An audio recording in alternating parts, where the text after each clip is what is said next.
Good evening, everyone. Myself, Dr. Narendra Singh Butola. I'm a consultant musculoskeletal oncosurgeon at Grafika Hospital, Dehradun. So today we'll be discussing the role of denosumab in giant cell tumor.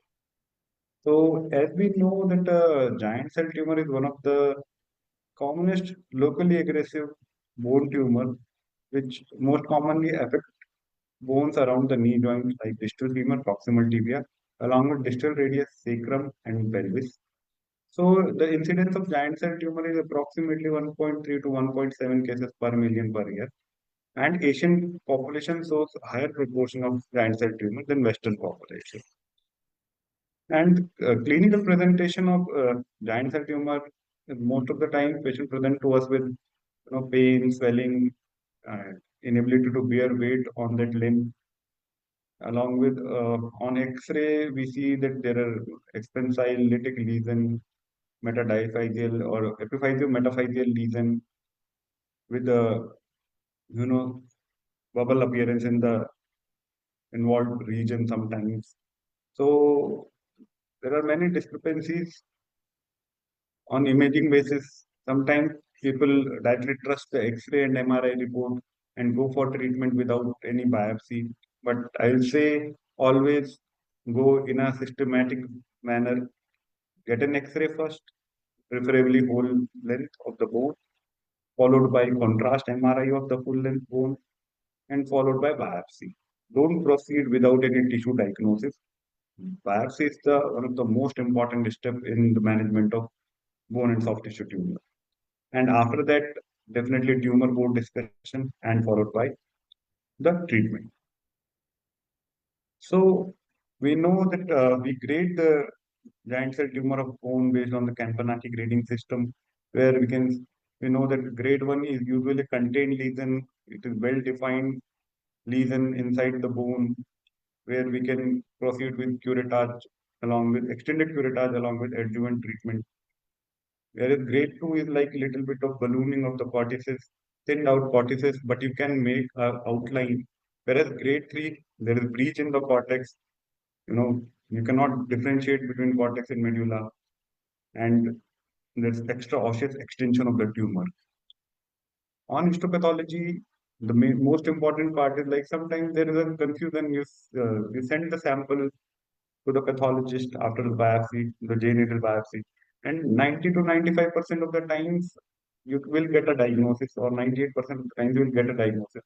But sometimes there is the pathologist will write ki there's no giant cell seen, but radiologically the report will be like giant cell tumor of the bone. Pathologically, it's very dicey.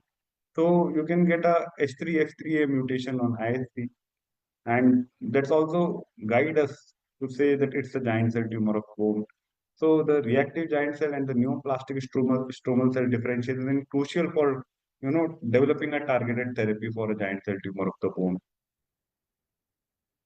And the most important pathway of rank ligand, you know, it's a important pathway to know how the denosumab works in giant cell tumor. So whenever rank binds to rank ligand, it activates osteoclast. And once it activates, it results in the destruction of the bone. So we have to inhibit the binding of rank to the rank ligand. Okay. So what rank this denosumab does? Denosumab inhibit this pathway due to which the osteoclast activation gets inhibited and the bone destruction is stopped, resulting in sclerosis and ossification. So the effect of denosumab is like once you give the first of all the dose of denosumab in giant cell tumor. So the dose is 120 mg subcutaneous, not 60 mg. Some people give 60 mg. It's 120 mg, and it improves the ossification of the lesion. It gives us a shell around the lesion. Therefore, it reduces the pain. Okay, it helps in new bone formation. It downsizes the tumor, downstage the tumor. Okay, it reduces the vascularity of the tumor and thus reduces the bleeding during the surgery. So now the thing is ki where to use it, how to advise, how to make protocol for denosumab. The current study and there are, difference as per the new studies which came this year only.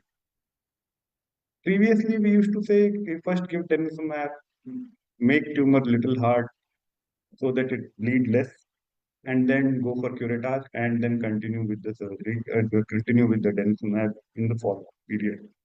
But recent studies show that after giving denosumab, if we go for curettage,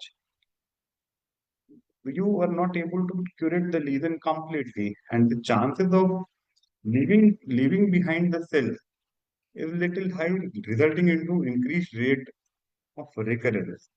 So, whenever the lesion is easily accessible, so the current study says that we should avoid. Okay, directly go for curettage, extended curettage, or resection.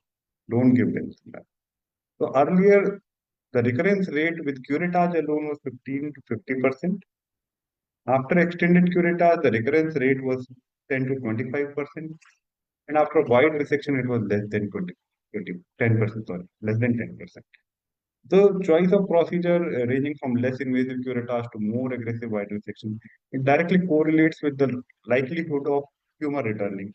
And adjuvant therapies are often employed alongside these procedures to further mitigate recurrence rate and improve patient outcome. So, the current meta-analysis and many studies done in different parts of the world now they all these studies are coming to conclusion.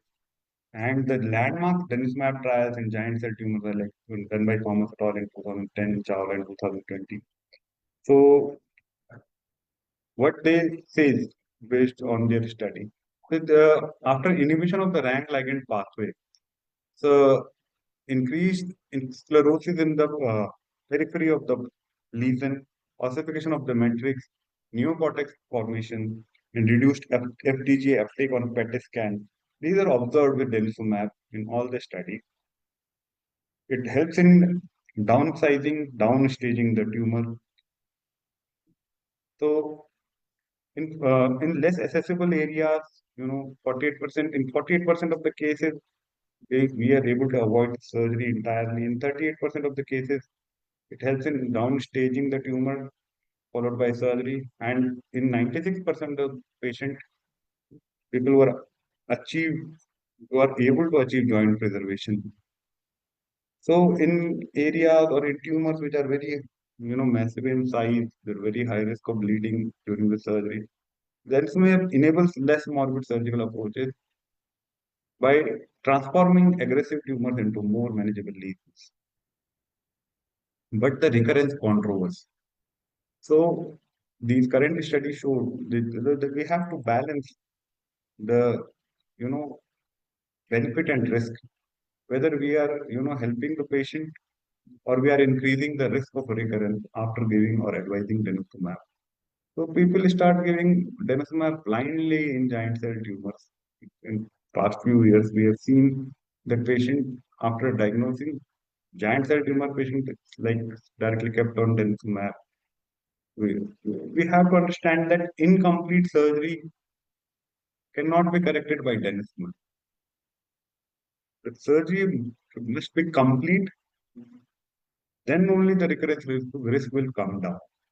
Okay, so the advantages of denosumab are like where the tumor is big, there's no shell, vascular. It helps in downstaging the tumor. It helps in preservation of the joint functions.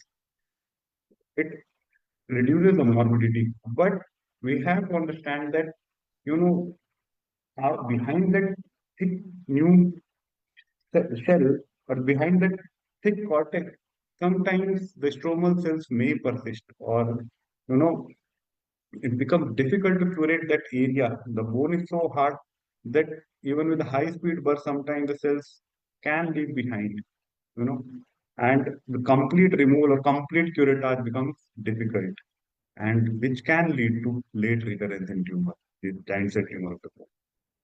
So it's a complex discussion within our paternity. So whenever we can do and we can do a complete curettage the tumor is surgically accessible, surgically removable, better to go for direct extended curettage without giving a denosumab if tumor is not that massive, the bleeding risk is less, there's no fracture. So there we can give a chance of surgery first. If the tumor is too big, the risk of bleeding is too high, then we have to give denosumab in the pre-op period, followed by extended curettage. So in different studies, we can see that you know recurrence rate increased after giving denosumab.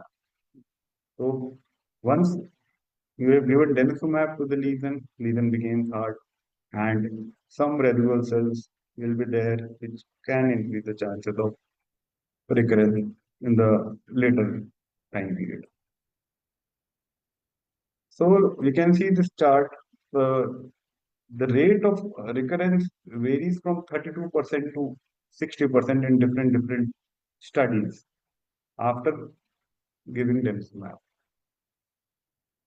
But where to give denosumab, like in unresectable diseases like sacral tumors, spinal involvement, the spinal cord or nerve roots are engaged, pelvic or tumors where that, doing a surgery can add severe mortality or morbidity to the patient. Patients with malignant giant cell tumor. So these patients respond very well to denosumab, and in these cases, surgical resection can be highly morbid or even impossible. So denosumab offers a crucial primary treatment option in these challenging cases, and sometimes a monotherapy or surgery is sparing alternative, and also gives a long-term good outcome to these patients. So long-term denosumab dosing strategy, you know, earlier also there were many protocols when we used to give denosumab followed by surgery followed by adjuvant denosumab therapy. So now the different studies says that there is a loading phase after different protocols, different studies.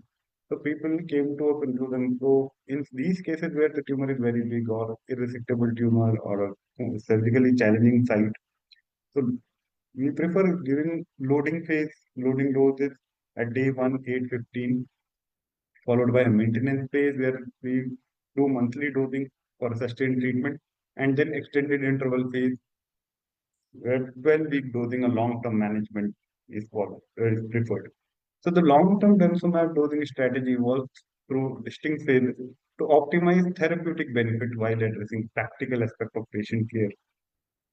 Following an initial intensive loading phase, slowly we reduce the you know that aggressive treatment strategy. We give a drug-free period, increase the duration of the drug-free period so that even cost can be reduced, toxicity side effects can be reduced, and compliance and quality of life can be improved.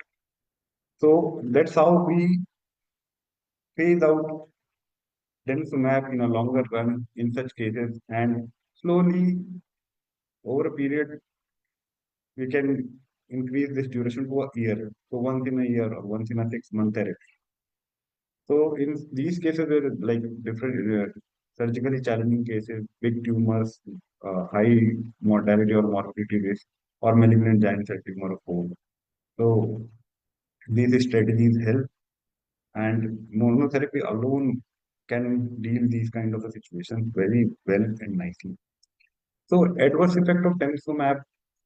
So the most serious effect or side effect of denosumab is osteonecrosis of jaw or atypical fractures in the femur. And we have seen in many patients hypocalcemia. So after aggressive phase, the first loading phase, sometimes patient land at below hypocalcemia. We have to make sure that patient keep continuing taking calcium in the phase before starting denosumab and during the loading phase also. And before giving injection denosumab, always check his serum calcium. So because if a patient is having a low calcium and you give injection denosumab, then you will land up in trouble. And most of the time, these minor symptoms like fatigue and arthritis are also noticed. So now some people ask me question, why not zoledronic acid? So zoledronic acid is also effective in managing giant cell tumor. So in our part of the world where people are less affordable, so to give these many number of injections, it's not always possible in all the patients. So zoledronic acid is also a good option. So our denosumab acts with the mechanism of branch ligand inhibition, whereas zoledronic acid works through osteoclast inhibition. So efficacy in giant cell tumor studies, Western world studies is denosumab is superior, but Indian studies also suggest that zoledronic acid is also equally effective, but there is limited evidence. So zoledronic acid is cheap in comparison to denosumab and is more readily available in our part of the world. And dosing frequency is little better in zoledronic acid. So, as per recent studies, there are very strong evidence to give denosumab in unresectable diseases or metastatic or malignant cases.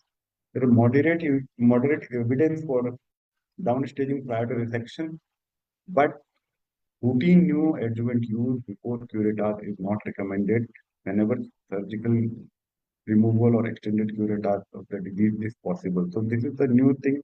This we have to understand that earlier, every time people used to give denosumab before surgery and then proceed for extended curettage. But now it is advisable not to give denosumab in pre-op phase because it's increasing the chances of recurrence in the long-term period as per latest study. So to improve the outcomes, to reduce the recurrence, it's advisable not to give denosumab in surgically resectable or curatable patients. But in unresectable or metastatic cases, strong evidence to give denosumab. So a comprehensive algorithm for giant cell tumor of bone. So first of all, the important part is diagnosis.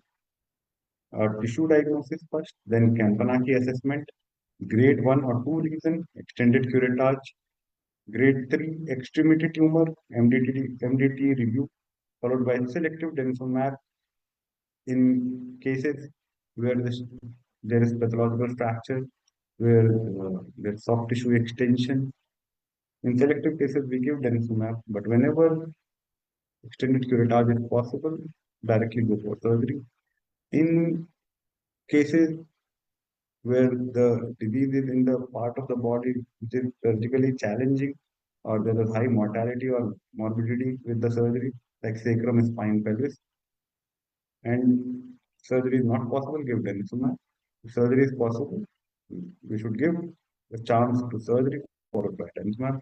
And metastatic disease or malignant giant cell tumor of bone, long-term denosumab therapy. So future direction in giant cell tumor of bone treatment is like S3, F3A targeted therapies should be followed. People are working on sunitinib combinations, stromal cell targeted treatments, and biomarkers predicting recurrences. Like there are many markers like N telopeptide or C telopeptide, which give the idea about the turnover of the bone.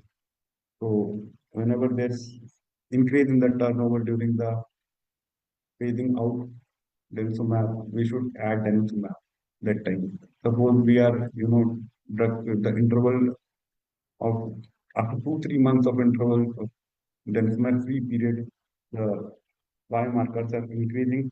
Then according to it, we should add denosumab.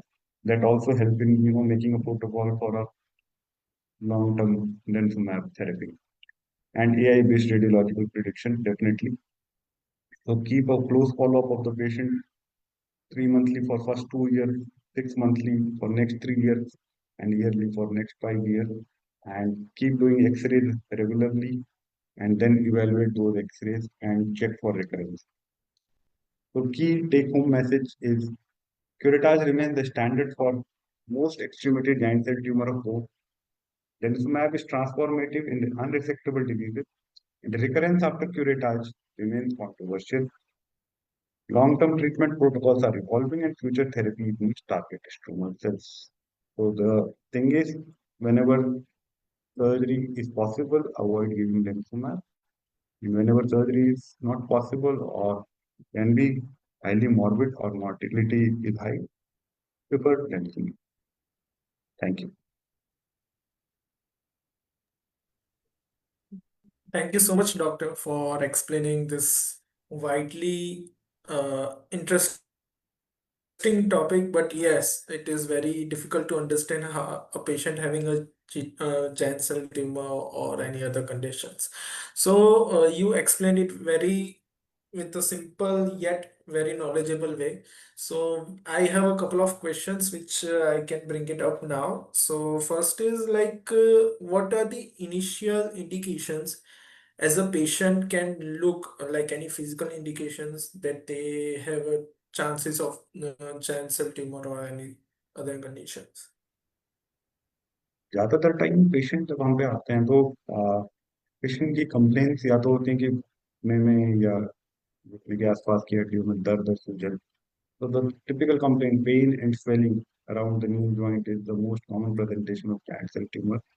कुछ time कुछ कभी कभी patient हम पे आते हैं कि हमें कोई चोट नहीं लगी, हमारा पैर बस सीढ़ी में मुड़ गया और उतने में ही हमको फ्रैक्चर हो गया. खासकर जो यंग पेशेंट्स होते हैं लेस देन 30, लेस देन 35, तो one of the commonest diagnosis is giant cell tumour. क्योंकि जब कुछ ऐसी स्थिति होती है कि ना चोट लगी या सिर्फ मुड़ने से फ्रैक्चर हो गया, तो हम समझ जाते हैं कि हड्डी नॉर्मल नहीं है और तो हम इजीली एक्सरे में पकड़ लेते. तो ये कुछ सिंपल बेसिक कंप्लेन होती है पेशेंट की. रात में दर्द होना, सूजन होना, बगैर चोट के हड्डी का टूट जाना, तो ये सब कुछ बहुत कॉमन कंप्लेन्स हैं. Okay. So next question is, can giant cell tumor किसी और indications या और disease के साथ misdiagnosed हो सकता है, या like it can get confused between osteoporosis और कोई autoimmune conditions? कि यूजुअली एक्सरे से हम डिफरेंशिएट कर सकते हैं. ऑस्टियोपोरोसिस वगैरह में क्या होता है कि पूरी बोन क्वालिटी पुअर होती है, पर जो बोन ट्यूमर्स होते हैं उनमें स्पेसिफिकली जो बोन का वो पार्ट होता है जहाँ पर इन्वॉल्वमेंट है वो वीक हो जाता है. तो एक्सरे में इजीली हम डिमार्केट कर सकते हैं बोन ट्यूमर्स को ऑस्टियोपोरोसिस से. एंड अदर थिंग इज कि इसकी यूजुअली ये किसी और बीमारी के साथ इनका एसोसिएशन नहीं होता है. स्पोरेडिक एसोसिएशन देखने को मिल सकता है, किसी में भी देखने को मिल सकता है. तो ऐसा कोई रिस्क फैक्टर इन बीमारियों में नहीं होता कि ये इन्हीं चीजों के साथ एसोसिएटेड मिलेगी. ये किसी को भी हो सकती Okay. So next question is like कि like tumors सुन के patient have that mindset कि that will spread in the body. So is there chances कि giant cell tumor will spread in the body or it sticks to the one place? है. देखिए एक चीज ये हमको आज की डेट क्लियर हो जानी चाहिए कि ट्यूमर्स कई प्रकार के होते हैं. ट्यूमर सुन के घबराने वाली कोई ऐसी बात नहीं होती, क्योंकि ट्यूमर बिनाइन भी होते हैं, मेलिग्नेंट भी होते हैं. बिनाइन वो ट्यूमर होते हैं जो इधर उधर नहीं फैलते. मेलिग्नेंट वो ट्यूमर होते हैं जो एग्रेसिव होते हैं, जो इधर उधर फैल सकते हैं, लंग्स में जा सकते हैं, अदर बोन्स में जा सकते हैं. एंड रही बात जाइंट सेल ट्यूमर की, तो जाइंट सेल ट्यूमर एक लोकली एग्रेसिव ट्यूमर होता है. वो इधर उधर बहुत कम फैलता है, पर जहां पर वो होता है वहां पर उसके वापस आने के चांसेस बहुत ज्यादा होते हैं. कई बार कंप्लीट ट्रीटमेंट के बाद भी ट्यूमर वापस आ जाता है, पर वो इधर उधर नहीं फैलता. बहुत ही rarely giant cell tumour lungs में जा सकता है, जिसको हम malignant giant cell tumour of bone बोलते हैं. बट ट्यूमर समझ के घबराने वाली कोई ऐसी बात नहीं है, क्योंकि आज की डेट पे नई टेक्निक के साथ मोस्ट ऑफ द ट्यूमर के इफेक्टिव ट्रीटमेंट हैं और हम उनको क्योर कर सकते हैं अगर वो टाइमली डायग्नोज हो जाए और उनका कंप्लीट ट्रीटमेंट हो जाए सही से.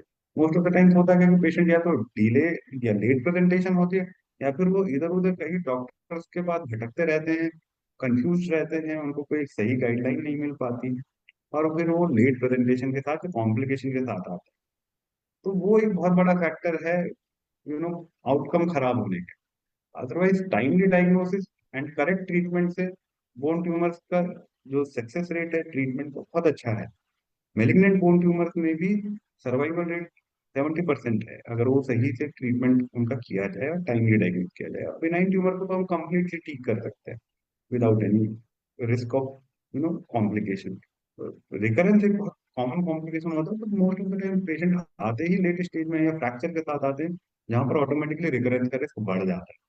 ये ऑलरेडी हम पे ऐसे पेशेंट आते हैं जो कहीं और सर्जरी करा चुके होते हैं और रिकरेंस के बाद हम कराते हैं। ऐसी स्थिति में प्रोग्नोसिस आउटकम डेफिनेटली पुअर हो जाते हैं। तो इसलिए सही से इलाज और टाइमली इलाज बहुत जरूरी Okay, so last couple of questions. One is like, can after the surgery or after taking the treatment of giant cell tumor, it impacts the bone strength of the patient? है। नहीं, ऐसा नहीं है। देखिए, जो जाइंट सेल ट्यूमर होता है में यूजुअली एक ही बोन इफेक्ट होती है जहां पर ट्यूमर है। तो other part of the body में उससे कोई फर्क नहीं पड़ता। ऐसा नहीं है कि पूरी बॉडी की स्ट्रेंथ कम हो जाए। अगर जाइंट सेल ट्यूमर और बोन की बात करें हम पर्टिकुलरली, तो सिर्फ जो रीजन अफेक्टेड है वही वीक होता है, बाकी बोन नॉर्मल रहता है। वही मेलिग्नेंट ट्यूमर्स की बात करें जो इधर उधर फैल सकते हैं, अगर वो पेशेंट हम पे लेट स्टेज में आता है, मेटास्टैटिक स्टेज में आता है, देन वी कैन से कि हाँ, ऑस्टियोपोरोसिस, डिस्यूज, एट्रोफी, ये सब देखने को मिलता है। Giant cell tumour of bone में यूजुअली ऐसा देखने को नहीं मिलता। Okay.